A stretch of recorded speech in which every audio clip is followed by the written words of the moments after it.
Hello दोस्तों, एक बार फिर स्वागत है आपका हमारे चैनल OK.247 में। तो हम लोग आज फिर कंटिन्यू करेंगे अपने भारतीय राज्य व्यवस्था की क्लासें। ठीक है, तो ये हमारी तीसरा लेक्चर होगा। यदि आप अब तक पहला और दूसरा लेक्चर नहीं देखे हैं तो प्लीज़ जा कर के वो लेक्चर पहले देख लीजिए। और आप लोगों से हाथ जोड़ के एक रिक्वेस्ट है कि आप वीडियो को स्किप मत किया कीजिए, पूरा वीडियो देखा करो। वो कहा जाता है ना कि खता हमने लम्हों में की थी और सज़ा सदियों में पाई। यदि आज आप अपने कैरियर थोड़े दिन का 3 4 5 साल 6 साल का कैरियर है आपका, यदि यहाँ पे खता कर दिए ना तो इसकी जो सज़ा होगी मेरे दोस्त, वो आपको ज़िंदगी भर भुगतोगे। ज़िंदगी भर मात्र काश कहोगे, काश ऐसा हो जाता, वैसा हो जाता, ये हो जाता। तो प्लीज़ अच्छे से पूरा वीडियो देखा करो। और नहीं देखना तो पढ़ाई वाला वीडियो है, स्किप कर दिया करो, जाके इंटरटेन कर लिया करो, गाना सुन लिया करो। गाना तो जब से सुनोगे तभी से आपको समझ में आना शुरू हो जाएगा, लेकिन लेक्चर बीच में से नहीं समझ में आएगा। ठीक है, तो इस वीडियो में हम बात करेंगे, क्या क्या बात करेंगे। कैबिनेट मिशन की बात करेंगे हम, कैबिनेट मिशन। उसके साथ ही साथ में प्रमुख समितियां एवं उनके अध्यक्ष, 1946 के प्रस्ताव पे अंतरिम मंत्रिमंडल, स्वतंत्र भारत का पहला मंत्रिमंडल 1947। ठीक है, तो इन सब से संविधान सभा एवं संविधान निर्माण की प्रक्रिया 1946, इतने टॉपिक से भर भर के सवाल पूछा जाता है। तो हम लोग सवाल के माध्यम से उस कॉन्सेप्ट तक भी पहुंचेंगे जो आपका दिमाग को बिल्कुल से बूस्टअप करेंगे। ठीक है ना, कॉन्सेप्ट को भी हम लोग सीखेंगे। तो चलिए शुरू करते हैं वीडियो को। हाँ, और आप सोचो कि सर ये एग्जाम एक किसके लिए इंपॉर्टेंट होगा? भाई सभी एग्जाम के लिए। भारत में जहाँ जहाँ पेपर होता है ना, सभी एग्जाम के लिए ज़रूरी है। ठीक है ना, तो यदि आप नए हैं तो मेरे चैनल को प्लीज़ वहीं पुरानी वाली बात सब्सक्राइब कर लेना। ठीक है ना, और बेल आइकन को प्रेस कर लेना प्लीज़। ठीक है, चलते हैं। चलिए, तो ये आपके पास पहला क्वेश्चन है। इसका क्वेश्चन जवाब पहले आप अपने दिमाग में सॉल्व करेंगे। ये लगा दिया हमने टाइमर। ठीक है, इसका जितना भी टेस्ट होगा उसका जो आंसर आपने होगा अपने पेन कापी पे नोट डाउन कर लेना और हमें कमेंट बॉक्स में आप दे देना। मैं रिव्यू करता हूँ, एक ही दो बच्चे हैं जो कि बहुत मेहनत से पढ़ाई कर रहे हैं। मैं नाम नहीं लूँगा, नहीं वो भी पढ़ाई करना बंद कर देंगे। चलिए, टाइम अप हुआ। अब सवाल क्या कह रहा है आपका कि भारत की संविधान सभा का गठन किया गया है ना। मतलब भारत का संविधान सभा का गठन किया गया किसी न किसी योजना के अंतर्गत ही गठन किया जाता है। आपका घर भी बनता है तो कोई न कोई योजना बनती है तभी घर बनता है। कुछ भी होता है तो कोई न कोई योजना बनता है। तो आपको पता होगा कि हमारे पास 1946 में हमारे पास कैबिनेट मिशन आता है।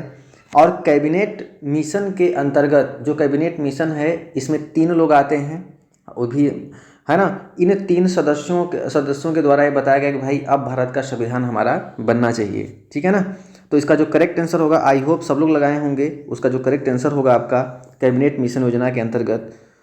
और कैबिनेट मिशन कब आया था? 1946 में। तो कई सारे प्रश्न बनते हैं, जैसे कैबिनेट मिशन किससे संबंधित है, तो आपका जवाब होगा कि सर कैबिनेट मिशन हमारा भारतीय संविधान सभा का गठन से संबंधित है। और कैबिनेट मिशन कब आया था, तो आपका जवाब होगा कि 1946 में आया था। अब सवाल उठता है कि ये जो क्रिप्स मिशन है ये कब आया था। तो मेरे दोस्त क्रिप्स मिशन भी याद कर लो, क्योंकि पेपर में तो ये भी आता है ना। तो क्रिप्स मिशन हमारा आया था 1942 में। प्लीज़ आप नोट डाउन कर लेना, पूछा जाता है क्रिप्स मिशन कब आया था। आपका जवाब होगा 1942। बिल्कुल टिप्स पे रटा हुआ होना चाहिए। कैबिनेट मिशन हमने बता दिया। भारतीय स्वतंत्रता अधिनियम, मेरे दोस्त मैंने इसको बता दिया हूँ। यदि आप पहला दूसरा लेक्चर नहीं देखे हैं पहले देख लीजिए। ये भारतीय स्वतंत्रता अधिनियम कब पारित हुआ था? ये हुआ था 4 जुलाई 1947 को, है ना। 4 जुलाई 1947 को। देखो मैं बोल रहा हूँ, पूरा लिखना संभव नहीं है। 4 जुलाई 1947 को ये ब्रिटिश के संसद में लाया गया था और इसे 18 जुलाई 1947 को क्या कर दिया गया था? पारित कर दिया गया था, जिसके तहत भारत और पाकिस्तान को आज़ाद कर दिया गया था। ठीक है ना, 2 अलग अधिराज्यों के रूप में। ठीक है ना। माउंटबेटन योजना कब आई थी? तो ये भी बहुत बार पूछा गया है। देखो ये भी बहुत बार पूछा गया है कि माउंटबेटन योजना कब आई थी पेपर में, है ना। तो इसका जवाब होगा जो माउंटबेटन योजना आई थी वो आई थी 3 जून, मैं लिख दे रहा हूँ आप भी नोट कर लेना, 3 जून 1947 को आई थी माउंटबेटन योजना। ठीक है ना। आपको ये भी पता होगा कि जो लॉर्ड माउंटबेटन थे स्वतंत्र भारत के पहले गवर्नर जनरल थे। एक बार नोट दिमाग करो, भी हमने पहले बताया था स्वतंत्र भारत के पहले गवर्नर कौन थे, गवर्नर जनरल कौन थे, तो लॉर्ड माउंटबेटन। यदि पूछा जाएगा कि स्वतंत्र भारत के पहले भारतीय गवर्नर जनरल कौन थे, तो आपका होगा सी राजगोपालाचारी। क्या नाम होगा उसका, सी राजगोपालाचारी। आई होप आपको समझ में आ रहा होगा, ठीक है ना। चलिए तो ये देख लेते हैं, ये बहुत ज़्यादा इंपॉर्टेंट है, ठीक है। तो संविधान सभा का गठन जुलाई 1946 में हुआ था और कैबिनेट मिशन के सदस्य स्टेफोर्ड क्रिप्स, बहुत ज़्यादा इंपॉर्टेंट है, और Pethick Lawrence, A B Alexander थे। आप नोट कर लेना, एसएससी जेई हो, पीसीएस हो, पूछा जाता है निम्नलिखित में से कौन सा सदस्य कैबिनेट मिशन में नहीं था, इन तीनों का नाम आ जाएगा। क्रिप्स हो जाएगा, पैथिक लॉरेंस हो जाएगा और ए बी अलेक्जेंडर हो जाएगा। चौथा दे देगा, कोई अलग नाम दे देगा, कैनिंग दे देगा। तो आपका क्या ट्रिक होगा, तीनों तो थे, कौन नहीं था। तो इसका मतलब यह है कि सवाल किसी भी तरह से बन सकता है मेरे दोस्त, आपको अपने दिमाग को मल्टी डायमेंशनल करने की जरूरत है, ठीक है। तो Stafford Cripps, Pethick Lawrence, A B Alexander. और संविधान सभा की जो रचना हेतु, ये भी सवाल देखो है, मैं जो बोलूंगा ना वो सवाल आ चुका है, इतने सवाल बन चुके हैं। जरा सोचो कि 1980-90 से एकदम कंपटीशन का पेपर हो रहे हैं, जरा सोचो आप, इसके पहले से पेपर हो रहे हैं। तो ये भी एक सवाल आ चुका है कि संविधान सभा की रचना हेतु सबसे पहले जो विचार आया था वो कब आया था, तो स्वराज पार्टी, है ना। स्वराज पार्टी 1924 में प्रस्तुत की गई थी कि संविधान भारत की राज्य व्यवस्था को सुचारू रूप से संचालित करने के लिए अपनी एक संविधान सभा होनी चाहिए, संविधान सभा गठन होना चाहिए। ये ख्याल 1924 में आया था। अब देखिए क्रिप्स प्रस्ताव कब आया था, 1942 में। ये भी क्वेश्चन आ चुका है। अगस्त प्रस्ताव 1940 में, बेबल योजना 1946 में। मतलब कितने क्वेश्चन हुए जरा सोचो, एक क्वेश्चन, दो क्वेश्चन, तीन क्वेश्चन, है ना, और ये 4 क्वेश्चन, 5 क्वेश्चन, 6 क्वेश्चन, 7 क्वेश्चन। तो आपने 7 क्वेश्चन को क्या कर लिया, कवर कर लिया, ठीक है ना। इस पॉइंट को आप बिल्कुल दिमाग में नोट किए रहना, बहुत अच्छा रहेगा। नेक्स्ट आगे चलते हैं। चलिए ये सवाल पढ़िए और इसका जवाब दीजिए। ध्यान से बिल्कुल पूरे जी जान से तैयारी करो, ठीक है। अब तक कैसे भी पढ़ते थे, तैयारी ऐसे ही होती है, पेन से लिख लिख के आप याद किया करो, ठीक है।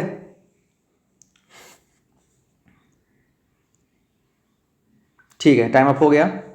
चलिए, तो कहा जा रहा है आपका कि जो कैबिनेट मिशन था 1946 में आया था। कैबिनेट मिशन कब आया था, 1946 में। कौन कौन आया था कैबिनेट मिशन में, बताओ। Pethick Lawrence, Cripps, Stafford Cripps, A B Alexander. याद हो गया, आई होप आपको याद हो गया होगा। एक बार फिर से, कैबिनेट मिशन में कौन कौन आया था, Pethick Lawrence, Cripps, Stafford Cripps, A B Alexander. कब आया था, 1946 में। ठीक, आगे बढ़ते हैं। योजना के अंतर्गत संविधान निर्मात्री परिषद में प्रत्येक प्रांत को आवंटित सदस्य संख्या निर्धारित करने के लिए एक प्रतिनिधि कितनी जनसंख्या के अनुपात में था। तो देखो हुआ क्या था, जब हमारा संविधान सभा का गठन किया जा रहा था तो उसमें कहा गया था भाई कि जो हमारा संविधान सभा का जो मेंबर होंगे, जो प्रतिनिधि होंगे ना, वो सबको तो बना नहीं दिया जाएगा।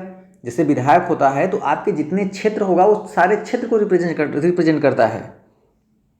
तो इसका मतलब हुआ कि उस विधायक के पीछे इतने लोग होंगे। जैसे ग्राम प्रधान हो गया आपका, यदि गांव में एक ग्राम प्रधान है तो इसका मतलब है कि वो एक नहीं है, वो ग्राम प्रधान में यदि गांव में 3000 वोटर हैं तो 3000 वोटरों का एक मत है ग्राम प्रधान, ठीक है। तो वो प्रतिनिधि कहा जाएगा। अपने ग्राम, आपके गांव का जो प्रतिनिधि होगा वो कौन होगा, ग्राम प्रधान होता है। तो इस तरह से संविधान सभा में जब हम मेंबर को चुनेंगे तो सारी जनता को, तो इतनी बड़ी जनता को तो चुनेंगे नहीं, तो प्रतिनिधि को चुनेंगे। तो प्रतिनिधियों का जो चुनने का जो अनुपात था, जो तरीका था, वो 10 लाख जनसंख्या पे एक प्रतिनिधि चुना जाएंगे। तो आई होप आपका आंसर 10 लाख रहा होगा। यदि आपका 10 लाख है तो बहुत बहुत बधाई हो आपको। है ना। तो मतलब 10 लाख की जनसंख्या पे क्या हम एक प्रतिनिधि चुनेंगे? 10 लाख लोग एक प्रतिनिधि जो जाके राज्यसभा संसद में रिप्रेजेंट करेगा, संविधान सभा को रिप्रेजेंट करेगा। ठीक है, नेक्स्ट, ये बहुत ज़्यादा इंपॉर्टेंट है, आप इसको सॉल्व कीजिए। पेपर में देखो, पेपर में हर एक प्रश्न बहुत बार आया है, मैं वही उठा रहा हूँ, और जो पेपर में बन सकते हैं वो भी मैं बता दे रहा हूँ क्या क्या बन सकता है। ठीक है, विश्वास करो, पूरा वीडियो एंड तक देखो, है ना।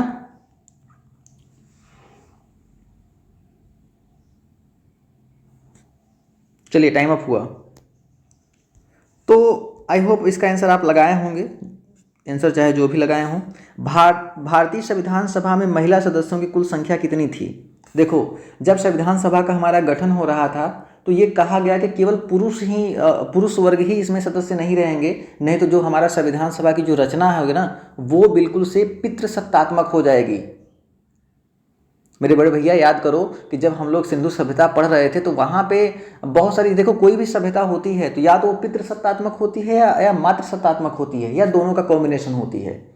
पितृसत्तात्मक का मतलब होता है कि पिता ही घर का सब कुछ होगा, वही मुखिया होगा, वही डिसीजन लेगा किसको कहाँ जाना है, क्या करना है, कब कपड़ा पहनना है, कौन सा कपड़ा पहनना है, किस शादी में जाना है, किस शादी में नहीं जाना है, पढ़ना है नहीं पढ़ना है, घर के अंदर रहना है बाहर रहना है, किससे मतलब रखना है। ये पितृसत्तात्मक समाज होता है। एक होता है मातृ सत्तात्मक समाज, जहाँ पे माता को प्रधानता दी जाती है, माता को प्राथमिकता दी जाती है।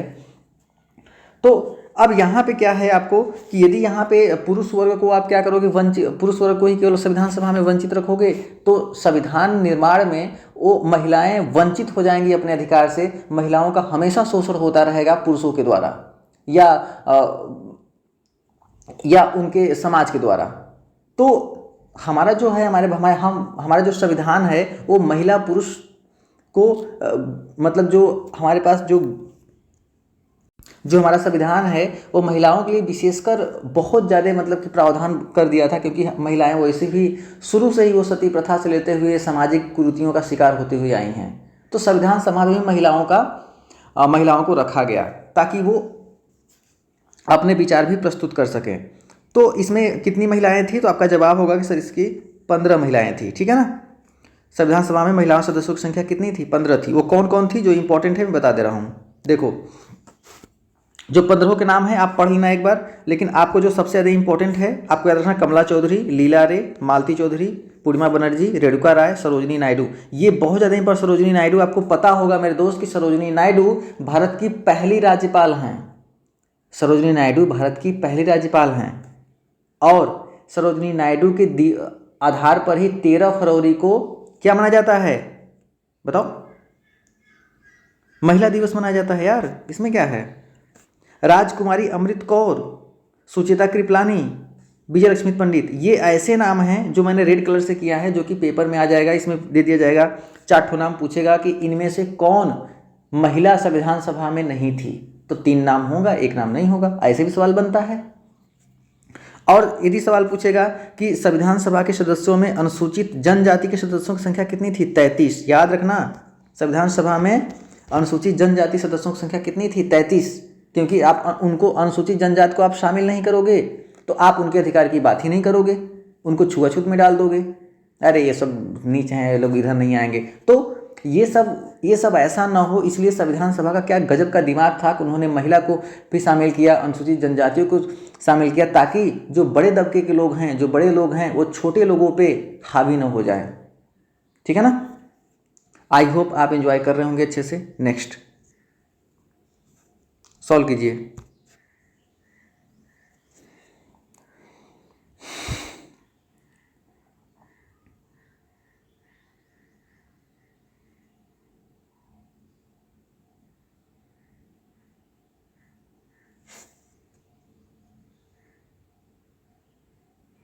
टाइम अप हो गया। चलिए सवाल को पढ़ते हैं अब। आई होप कि आपका आंसर आ गया होगा। सन 1922 में निम्नलिखित में से किसके द्वारा यह उद्गार व्यक्त किया गया कि भारतीय संविधान भारतीयों की इच्छा अनुसार होगा? बहुत प्यारा उद्गार था, बहुत प्यारा कल्पना था, है ना। जैसे हम लोग कल्पना करते हैं ना, काश हम लोग की सर्विस लग जाएगी तो फिर वो रहेगी साथ में, वो हम रहेंगे, फिर एक कमरा होगा, ये बस वही बात यहाँ भी थी कि वो लोग इतने पीड़ित थे तो उनके दिमाग में ये सब नहीं आती, बस यही सोचते थे कि काश हमारे भारत का भी एक संविधान होता जो हमारी इच्छा अनुसार होता। आप भी चाहते हो कि हमारी ज़िंदगी में कोई ऐसा पार्टनर आए जो कि हमारी इच्छा अनुसार चले, हम हमारा केयर करे, बस वही बात यहाँ भी है। तो इसका जो करेक्ट आंसर होगा मेरे दोस्त वो होगा राष्ट्रपिता महात्मा गांधी। आपको पता होगा कि ये भी प्रश्न पूछा गया है यार, प्रश्न बन गया, राष्ट्रपिता महात्मा गांधी को राष्ट्रपिता सबसे पहले किसने संबोधित किया? तो आपका जवाब होगा सर रविंद्रनाथ टैगोर। क्या जवाब होगा मेरे लाल? रविंद्रनाथ टैगोर, ठीक है ना। मोतीलाल नेहरू आपको पता होगा कि ये पिता हैं किसके? जवाहरलाल नेहरू के, ठीक है ना। गोपाल कृष्ण गोखले, आपको पता होगा कि गोपाल कृष्ण गोखले गांधी जी के राजनीतिक गुरु हैं। ये मैं लिख नहीं रहा हूँ, मैं मुंह से बोल रहा हूँ, आप नोट कर लेना। गोपाल कृष्ण गोखले गांधी जी के राजनीतिक गुरु हैं। बाल गंगाधर तिलक, ये तिरंगा हवा के झोंकों से नहीं हमारी सांसों से लहरता है। लाल बाल पाल की बात करेंगे हम, गरम दल के नेता लाल बाल पाल, ठीक है ना। आपको पता होगा क्या? कुछ नहीं पता यार आपको? लाल बाल पाल है ना। इसमें कौन आते हैं? बाल गंगाधर तिलक भी आते हैं बीच के, ठीक है। बाकी मैं इतिहास में पढ़ाऊंगा अच्छे से। चलो सॉल्व कीजिए।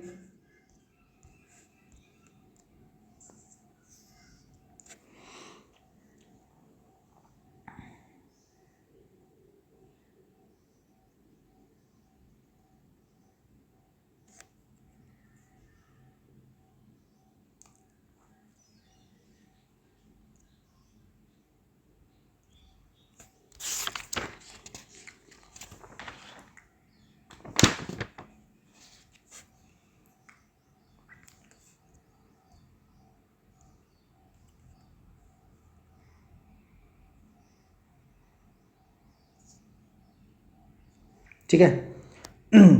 तो अब देखिए ये इसका आंसर आप लगाए होंगे।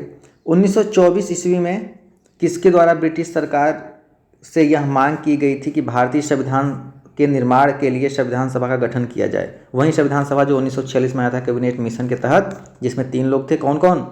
स्टेफोर्ड क्रिप्स, एबी अलेक्जेंडर और पैथिक लॉरेंस। तो किसने की थी? तो ये किया था हमारे पास किसने? मोतीलाल नेहरू ने। कौन किया था? मोतीलाल नेहरू, ठीक है ना, मोतीलाल नेहरू। नेक्स्ट आगे चलते हैं, ठीक है।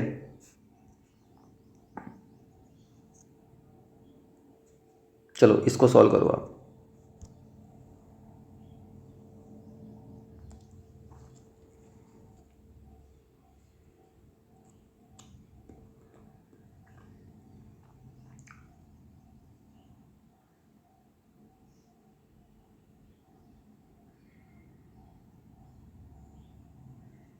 ठीक है, टाइम अप हो गया, टाइम अप के बाद, ठीक है। चलिए ये भी सवाल बहुत इंपॉर्टेंट है ना।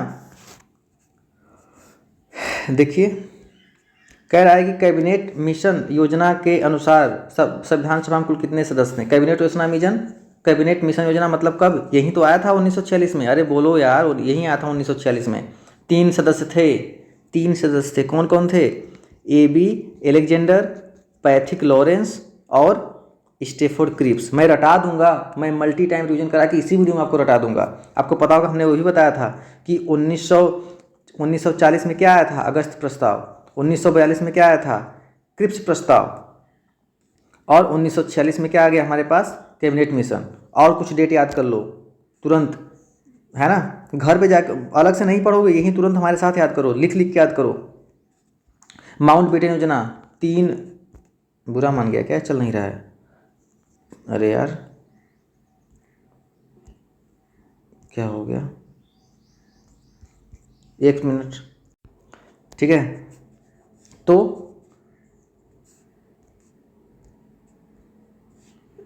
3 जून 1947 कौन सा ये आया था? लॉर्ड माउंटबेटन योजना, ठीक है ना। 4 जुलाई 1947 भारतीय स्वतंत्रता अधिनियम ब्रिटिश संसद में पेश किया गया था। 18 जुलाई 1947 को पारित कर दिया गया था। ये सब मैं इसलिए बता रहा हूँ ताकि आपके दिमाग में रोटेट आए। यदि आप पहला दूसरा लेक्चर देखे हो तो अच्छे से आपको रिकॉल मैं करवा सकूँ। है ना। अलग से रिवीजन नहीं होगा, रिवीजन इसी के साथ होगा, पढ़ते हुए साथ होगा। आप अलग से रिवीजन करके बैठते हो कि हाँ 3 महीने पढ़ेंगे 2 महीने रिवीजन करेंगे, भाई रिवीजन एक साथ होता है। तो इसका जो करेक्ट आंसर होगा, आई होप आप लगा चुके होंगे, 389। ठीक है, कुछ डाटा पढ़ लेते हैं। तो इसमें से क्या क्या सवाल बनते हैं, तो सबसे पहला सवाल तो यही बनता है जो पूछा गया है कि संविधान सभा में कुल सदस्यों की संख्या कितनी थी, 389। ये तो सवाल पूछा गया है, जिनमें से 292 ब्रिटिश प्रांतों के प्रतिनिधि थे, 4 चीफ कमिश्नर क्षेत्रों से और 93 हमारे देसी रियासतों के प्रतिनिधि थे। एक सवाल बहुत बार पूछा जाता है, ये किसी को मत बताना, कि कौन सी ऐसी देसी रियासत थी जो संविधान सभा में सम्मिलित ही नहीं हुई। उसका जवाब होगा कि हैदराबाद। हैदराबाद एक ऐसी देसी रियासत थी जो कि संविधान सभा में सम्मिलित ही नहीं हुई। आई होप आपको समझ में आ गया होगा। आगे चले,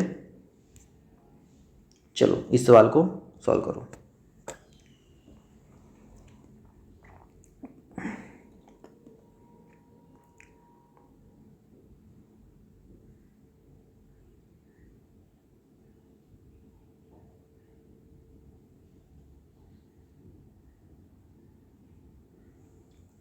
टाइम अप हो गया। चीटिंग मत किया करो, टाइम अप तो मतलब टाइम अप हो जाता है।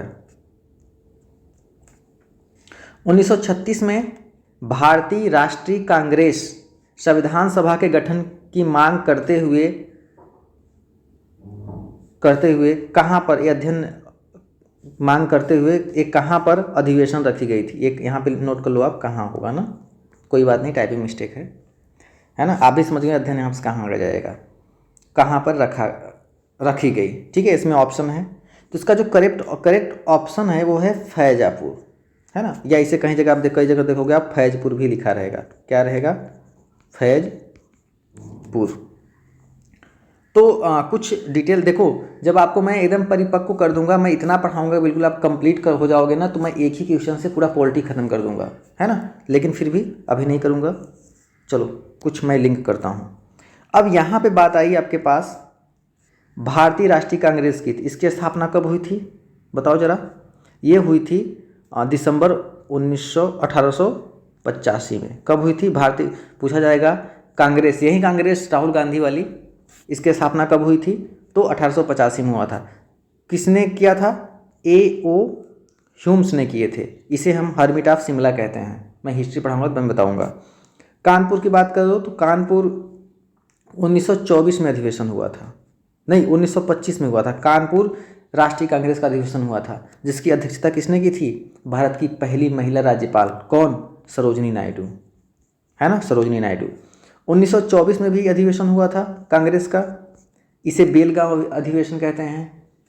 इसे किसने लिया था, राष्ट्रपिता महात्मा गांधी। राष्ट्रपिता महात्मा गांधी को राष्ट्रपिता की उपाधि किसने दी थी, रविन्द्रनाथ टैगोर ने, याद रखना। और रविन्द्रनाथ टैगोर को गुरुदेव रविन्द्रनाथ टैगोर किसने कहा था सबसे पहले, ये भी प्रश्न पूछा जाता है। ठीक है, कमेंट बॉक्स में आंसर करना, सब मैं ही नहीं बताऊंगा। नेक्स्ट सोल्व करो भैया। टाइमर बुरा मान गया क्या, ठीक है। देखो दोस्त, पढ़ाई तो ऐसे ही करनी है। एक क्वेश्चन बिल्कुल अपने दिमाग को फैला लेना है, पूछो कहाँ से पूछोगे, ये होना चाहिए। ये नहीं कि यार तो मतलब, खैर चलिए टाइम अप हुआ। तो बहुत सिंपल सवाल था यार। भारत की संविधान सभा किसके अनुसार गठित की गई थी। देखो एसएससी में पूछा गया, यूपी आरओ एआरओ में पूछा गया था, मतलब आरओ एआरओ मतलब असिस्टेंट रिव्यू ऑफिसर, समीक्षा अधिकारी। मज़ा आ गया ना। देखो तो आपको हमने चिल्ला के बता रहा हूँ, कब आया था, ये आया था कैबिनेट मिशन योजना 1946 के अंतर्गत। ठीक है ना। तो क्या इसी काम खत्म कर दें, नहीं सर, सब बताइए। क्रिप्स प्रस्ताव कब आया था, 1942 में आया था, है ना। माउंट विजन योजना कब आया था, 3 जून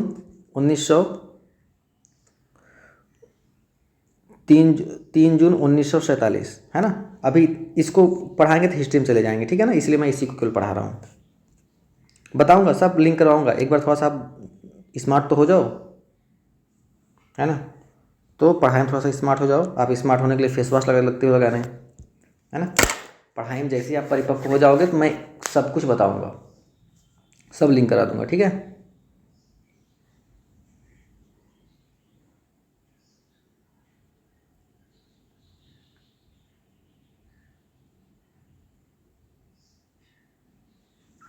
time up time up time up time time, बस बस बस बस, ओके चलो। यार पेन बुरा मान जा रहा है, चल नहीं रहा है। संविधान सभा के गठन की मांग सर्वप्रथम 1895 में किसके द्वारा प्रस्तुत की गई थी? क्या गजब का सवाल है। तो इसका करेक्ट जवाब होगा बाल गंगाधर तिलक। हमने लाल बाल पाल, है ना। और एक गर्म दल के नेता थे, ठीक है। महात्मा गांधी को महात्मा किसने कह के संबोधित किया सबसे पहले? रविन्द्रनाथ टैगोर, है ना। और संविधान का शिल्पीकार किसे कहा जाता है? डॉक्टर भीमराव अम्बेडकर को। जवाहरलाल नेहरू भारत के पहले प्रधानमंत्री, आपको मालूम ही होगा, ठीक है। आगे चलते हैं, सॉल्व कीजिए।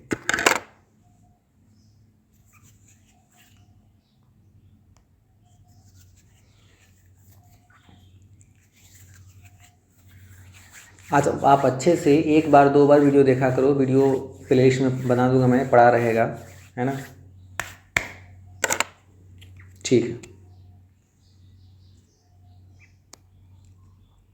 देखो रीजन क्या है ना कि जो बंदा सेलेक्ट हो गया है, यदि वो आपको पढ़ाएगा ना तो वो बिल्कुल समझ रहा है कि पेपर का लेवल क्या है, कैसे पढ़ाना है, कैसे स्टूडेंट को पढ़ना होगा। अब जो बंदा पेपर दे ही नहीं रहा है, जो सिलेक्ट ही नहीं है, यदि वो पढ़ाएगा तो यही कहेगा ना कि हाँ ठीक है, ये सवाल आएगा लेके 1942 में किस योजना के तहत स्वीकार किया गया कि भारत में एक निर्वाचित संविधान सभा का गठन होगा जो युद्ध के उपरांत संविधान सभा का निर्माण करेगी? वो कहेगा भाई क्रिप्स मिशन, बस काम खत्म, इसके बाद आगे बढ़ जाएगा। लेकिन क्या इससे सिलेक्शन हो जाएगा? यदि ऐसा हो जाएगा तो मैं तो हजारों क्वेश्चन आपको दे दूंगा, ऐसे कभी नहीं होगा। पढ़ाई तो इस तरह से की जाएगी कि आपको समझ में आए कि सवाल पूछा गया था कि 1942 का क्रिप्स मिशन, है ना। तो 1942 में आपको नहीं पता तो भी आपको पता होगा कि क्रिप्स मिशन ही आया था 1942 में, इसका आंसर ये होगा। लेकिन बेबल योजना भी आपको पता होना चाहिए, कैबिनेट मिशन योजना भी पता होना चाहिए, माउंटबेटन योजना भी पता होना चाहिए। पता है फिर भी मुंह से बार बार बोलो, गलतियां आप करके आ जाओगे, जो सवाल इजी रहता है। तो बेबल योजना कब आई थी? 1945 में आई थी। कैबिनेट मिशन योजना कब आई थी? 1946 में आई थी।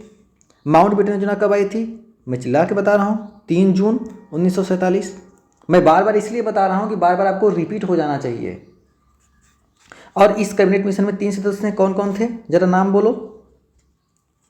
एक स्टेफोर्ड क्रिप्स था, एक हमारे पास AB एलेक्जेंडर थे, एक थे पैथिक लॉरेंस, ठीक है। 3 सदस्य थे, तीनों सदस्य का नाम आप याद रखना, 1946 में, ठीक है। तो इसका आंसर हो जाएगा option number A will be right answer. Next solve कीजिए।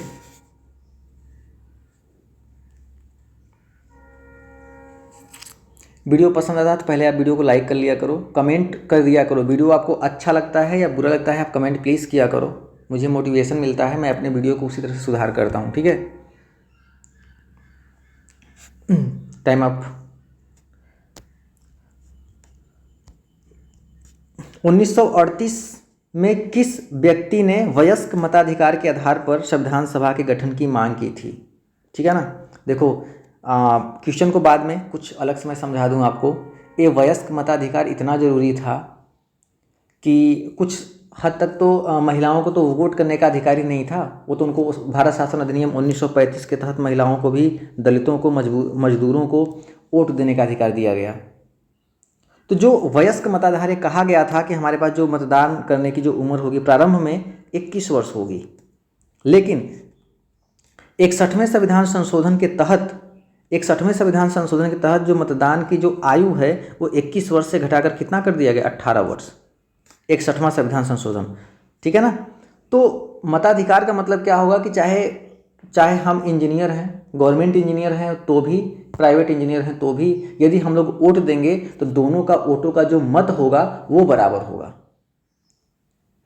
या जो डीएम है, जो इंजीनियर है, या जो अनपढ़ है, ये तीनों लोग वोट देंगे, तीनों की जो मतों का जो आधार होगा वो बराबर होगा। आप ऐसा नहीं कह सकते कि हाँ सर आप तो गवर्नमेंट सर्विस कर रहे हो, जब आप वोट दोगे ना तो एक वोट दोगे तो वो 10 वोट के बराबर होगा। ऐसा कभी नहीं है मेरे दोस्त। भारतीय संविधान में समानता को, विधि के समक्ष जो समता है, आर्टिकल 14 में जब आपको मैं पढ़ाऊंगा तो विधि के समक्ष जो समता है, कानून के समक्ष सभी समान है। अमीर गरीब, ऊंच नीच, भेदभाव, काला गोरा, लड़का लड़की, सब बिल्कुल समान है। सब जब समान है तो सभी का जो मतों का जो मूल्य होगा वो बराबर होगा। आपके पापा को वोट देंगे तो भी बराबर होगा, आपकी मम्मी वोट देंगी तो भी बराबर होगा, आप वोट दोगे तभी बराबर होगा। भले घर में पापा ही राजा हों, आप लोग का नहीं सुना जाता होगा, या मम्मी ही मालकिन हो, घर की किसी की न सुनती हो, तो इसका मतलब कि जो मतों का अधिकार होगा ना, वयस्क मतों का अधिकार वो बिल्कुल से समान होगा। ठीक है ना, क्योंकि ये लोकतांत्रिक देश है। आप the people, live the people, by the people. ठीक है, तो इसका जो करेक्ट आंसर होगा हमारे पास वो था जवाहरलाल नेहरू। तो मैं कुछ बता दूं आपको जवाहरलाल नेहरू के बारे में, वयस्क मताधिकार के बारे में। बाकी तो हम लोग ये नाम याद रखना, ये नाम हमेशा आपके बार बार आएंगे, है ना, घटनाएं बदलती रहेंगी। ठीक है, चलिए तो देखिए, भारत कैसा देश है? भारत एक लोकतांत्रिक देश है। मतलब लोकतांत्रिक का मतलब होता है कि प्रत्येक 5 वर्ष के बाद आप अपने राजा को, अपने जो पूरे देश को जो सुचारू रूप से चलाता है उसको आप चुनते हो अपने मन से। ये नहीं कि राजा वंशानुगत नहीं होगा, जैसे मोदी जी हैं या फिर और भी कोई रहेगा तो मोदी जी का कोई बेटा होगा तो उनका बेटा राज चलाएगा, ऐसा नहीं है, वंशानुगत नहीं होगा। ये लोकतांत्रिक है। लोकतंत्र के माध्यम से सब लोग निर्वाचित करके किसी एक प्रतिनिधि को चुनेंगे, वो प्रतिनिधि पूरे देश को प्रतिनिधित्व करेगा। ठीक है, तो भारत कैसा देश है? एक लोकतांत्रिक देश है। यही सबसे बड़ी बात है। सभी वयस्क अर्थात 18 वर्ष की आयु या उससे अधिक आयु, मैंने 21 बोला था ना, वो मैं सही बोला था, लेकिन संविधान संशोधन इस प्रारंभ में था 18 वर्ष, फिर संविधान संशोधन के तहत उसको 21 कर दिया गया। अब पुनः 21 से संविधान संशोधन करके 18 कर दिया गया। ठीक है ना, तो पैनिक मत होना कि सर आप क्या कह दिए। इस समय वर्तमान में 18 वर्ष ही चल रहा है। 18 वर्ष की आयु या उससे अधिक आयु के नागरिक को वोट देने का अधिकार है, चाहे उनका धर्म कोई हो, हिंदू हो, मुस्लिम हो, ईसाई हो, शिक्षा का स्तर या जाति का स्तर कुछ भी हो, अनपढ़ हो, पढ़ा लिखा हो, सब वोट देंगे और सभी वोटों का मूल्य क्या होगा? समान होगा। सभी वोटों का देने का अधिकार होगा। ठीक है ना, तो और कुछ देख लेते हैं। कुछ देश हैं जैसे, ये इंपॉर्टेंट है, देखो यदि आप बात करोगे भारत, अमेरिका, ब्रिटेन, रूस, तो यहाँ पे जो वयस्क मताधिकार है कितना है? 18 वर्ष। मतलब 18 वर्ष का व्यक्ति वोट दे सकता है। Kuwait, Fiji, Singapore, Maldives, Lebanon 21 वर्ष का व्यक्ति वोट देने के लिए एलिजिबल होगा। ठीक है, डेनमार्क, जापान 25 वर्ष, उत्तर कोरिया पूर्वी 17 वर्ष, ईरान 16 वर्ष। तो ये मैंने बता दिया आपको, इसको याद नहीं रखना है, बस हाँ ये ऊपर वाले आपको याद रखना है। ठीक है, ऊपर का भारत, अमेरिका, ब्रिटेन, रूस 18 वर्ष, क्योंकि हम लोग का जो संविधान है ना, भारत का संविधान, वो बहुत सारे देशों से लिया गया है ना। वहाँ से जापान से हम लोग, जर्मनी से आपातकालीन व्यवस्था ले लिए, अमेरिका से मौलिक अधिकार ले लिए, उच्च न्यायालय की व्यवस्था ले लिए, रूस से मौलिक कर्तव्य ले लिए, ब्रिटेन से संसदीय प्रणाली ले लिए। तो ये सब हमारा भारत का संविधान बहुत सारे देशों की देन है। ठीक है ना, बहुत सारे देशों से मतलब लिया गया है। ठीक है, मैं नेक्स्ट पढ़ाऊंगा, आगे पढ़ाऊंगा मैं इसको। इस सवाल को सॉल्व कीजिए।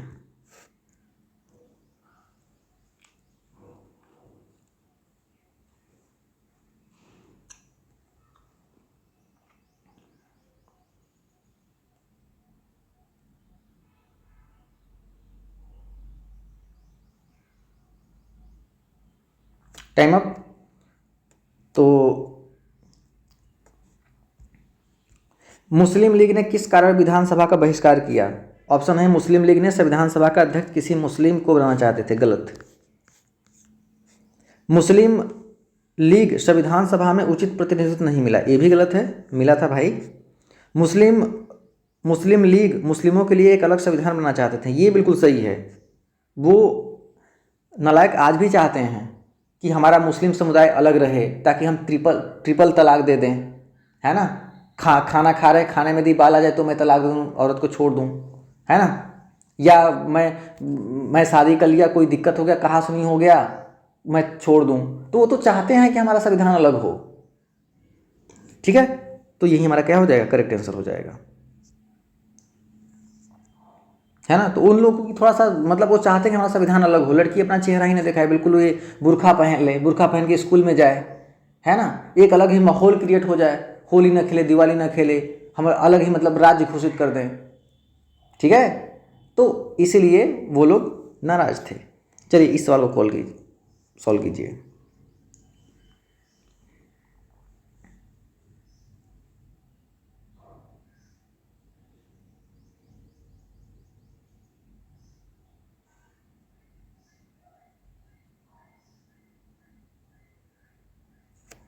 चलिए टाइम अप हो गया।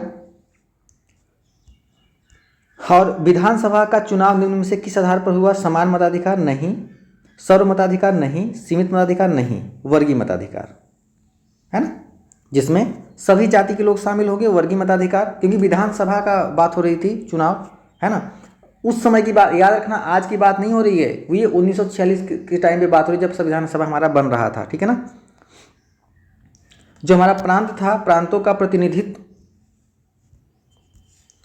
3 प्रमुख समुदायों की जनसंख्या के आधार पर विभाजित किया गया। कौन थे? मुस्लिम थे, सिख थे और साधारण लोग थे। ठीक है, सॉल्व कीजिए।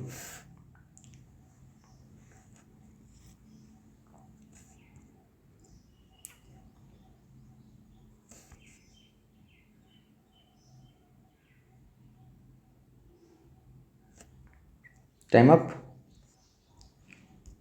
संविधान सभा के सदस्य प्रतिनिधि थे, जनता द्वारा प्रत्यक्ष निर्वाचित नहीं, क्योंकि उसमें निर्माण प्रक्रिया चल रहा था, कार्य प्रगति पर था, तो प्रत्यक्ष निर्वाचन नहीं हुआ था। जनता द्वारा अप्रत्यक्ष रूप से निर्वाचित।